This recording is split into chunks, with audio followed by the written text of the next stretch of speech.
Umut Kervanı olarak Gazze'ye olan yardımlarımız 7 Ekim'den bu yana devam ediyor. Hayırseverlerimizin aracılığıyla maddi anlamda ciddi manada Gazze'ye yardımlar gönderildi. Bunların neticesinde orada sıcak yemek başta olmak üzere günlük kumanya, bununla beraber çadır kentler yapıldı. Bunun akabinde İsrail tarafından yıkıma uğratılan bir hastanenin diyaliz bölümü şu an yaptırılıyor. Bununla beraber kardeşlerimiz sağ olsunlar her türlü desteği bize sunuyorlar. Buradan yine bayan kardeşlerimiz ziynet eşyalarını Gazze'ye göndermişlerdi.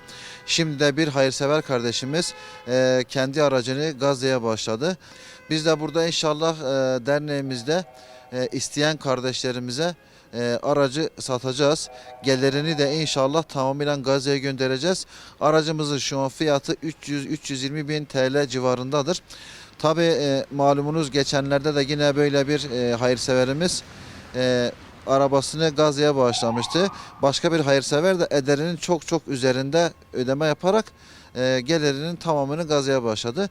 Biz de hayırseverlerimizden bu çağrıda bulunuyoruz. Aracımız 320 bin TL civarındadır. Bunun üstünlüğü verdikleriniz de direkt tamamıyla hepsi Gazze'ye gidecektir.